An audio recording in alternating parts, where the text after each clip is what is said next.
আসসালামু আলাইকুম viewers, Mahmud take চ্যানেলে আপনাদেরকে সবাইকে সুস্বাগতম। বরাবরের মতো আজকেও আমি আপনাদের কাছে নতুন একটি ভিডিও নিয়ে হাজির হয়েছি। তো আজকে আমার ভিডিওটির মূল বিষয়বস্তু হচ্ছে ইউটিউব থাম্বনেইলে আমরা কিভাবে নিজেদের ছবি ব্যবহার করব এবং তাও খুব বেশি প্রফেশনালি, অল্প সময়ের মধ্যে এবং আমাদের সাথে থাকা হ্যান্ডসেটটি দিয়েই। সো গাইস, দেরি না করে চলেন মূল ভিডিওটি দেখি এবং আপনাদের প্রতি আমার রিকোয়েস্ট থাকবে ভিডিওটি না টেনে সম্পূর্ণ দেখবেন। তাহলে আপনারা পরবর্তীতে খুব প্রফেশনালি আপনাদের ছবি অ্যাড করতে পারবেন ইউটিউব থাম্বনেইলে। সো ভিউয়ার্স, বোঝানোর স্বার্থে আমি পিক্সেল অ্যাপে চলে আসছি। এখানে আমি একটু কাজ করব, আপনারা একটু সময় নিয়ে দেখবেন। আমি এই ইমেজটাকে আমি ডিলিট করে দেব। এটা আমাদের পিএনজি ফরম্যাটে আছে। তো এখান থেকে আমরা নর্মাল একটা ছবি নিয়ে, একটা ইমেজ নিয়ে আমরা এখানে ইম্পোর্ট করব। দেখেন, আমার ফোনের তোলা একটা ছবি আমি এখানে অ্যাড করতেছি, যেটার ব্যাকগ্রাউন্ড আছে।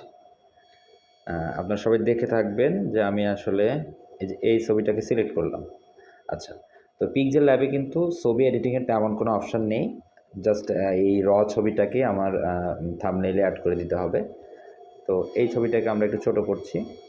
তো দেখেন যে আসলে আমি যতই এর ডিজাইন চেঞ্জ করি বা আর যাই কিছু করি না কেন, আমার থাম্বনেইলটা এই ধরনের কোয়ালিটি আসবে। যে আমি আঙ্গুল দিয়ে কোনো কিছু ইন্ডিকেট করছি, এটা মানে বোঝা যাচ্ছে, কিন্তু থাম্বনেইলের কোয়ালিটিটা হবে এরকম নন প্রফেশনালি। তো এই আজকের এই ভিডিওটিতে আপনাদেরকে যে জিনিসটা আমি শেখাবো, যে জাস্ট এই ছবিটাই আমি একটু পরে এখানে নিয়ে এসে আপনাদেরকে দেখাবো যে আসলে কত বেশি প্রফেশনালি থাম্বনেইল তৈরি করা যায় নিজেদের ছবি ব্যবহার করে। সো গাইজ, চলেন আমরা প্রথমে আমাদের ফোনের ক্রোম ব্রাউজারে চলে যাই। ক্রোম ব্রাউজারে আসার পরে আমরা গুগল সার্চ বক্সে আমরা টাইপ করব জেপিইজি।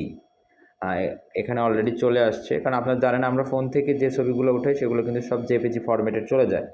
আচ্ছা, তারপরে আমরা সেটাকে আবার থাম্বনেইলে ব্যবহার করার জন্য ব্যাকগ্রাউন্ড রিমুভ করতে হয়, কিন্তু এত সময়ের প্রয়োজন আমাদের হবে না, কারণ এখানে আমরা একসঙ্গেই দুটি কাজ করে ফেলবো। আমাদের ব্যাকগ্রাউন্ড রিমুভ হয়ে যাবে, প্লাস আমাদের ছবিও পিএনজি ফরম্যাটে চলে আসবে। তো চলেন আমরা এই লিঙ্কটিতে ক্লিক করলাম। আচ্ছা, এরপরে আমাদের কাছে একটা ওয়েবসাইটের অ্যাড্রেস আসছে, অ্যাডোবি। আমি একটু দেখিয়ে দিচ্ছি, এই যে অ্যাডোবিতে আমরা এরপরে অ্যাডোবিতে আমরা চলে যাব। একটু নিচের দিকে আসবেন, এই যে আপনারা বুঝতেই পারছেন যে আপলোড ইউর ফটো। এই আপলোড ইউর ফটোতে আমরা একটা ট্যাব দিব। একটু সময় নেবে প্রসেসিং হতে, নতুন একটি ইন্টারফেস আসবে। এই যে নতুন এই ইন্টারফেসে দেখেন যে tap two upload an image, এখানে আমরা একটা ট্যাপ করে দিব। ট্যাপ করার পরে সরাসরি অটোমেটিক আমাদের গ্যালারির ছবিগুলো আমরা দেখতে পাবো। তো এইখানে আমরা ওই ছবিটিকে নিব, যে ছবিটিকে আমরা চুজ করছিলাম। আপনারা মিলিয়ে নেবেন যে আসলে এই ছবিটি কি সেই ছবি কিনা। দেখেন, uploading your file, already file processing হচ্ছে। আমাদের কাজ শেষ। এখন জাস্ট আমরা এই যে ডাউনলোডে আমরা একটু ক্লিক করব।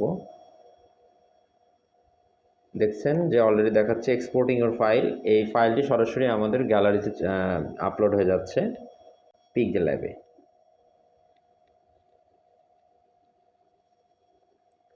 তো এই ছবিটিকে আমি ডিলিট করে দিচ্ছি। এখন আমি এই ছবিটিকে আবার আমি ইম্পোর্ট করব। এইমাত্র যে ছবিটিকে আমরা রেডি করলাম সেই ছবিটিকে আমরা কিছুই করার প্রয়োজন নেই, জাস্ট যেরকম আছে আমরা এখানে করে দেব। এখন আপনারা মিলিয়ে নেন, সেই একই ছবি মাত্র কয়েক মিনিটের ব্যবধানে থাম্বনেইলের চেহারাই চেঞ্জ।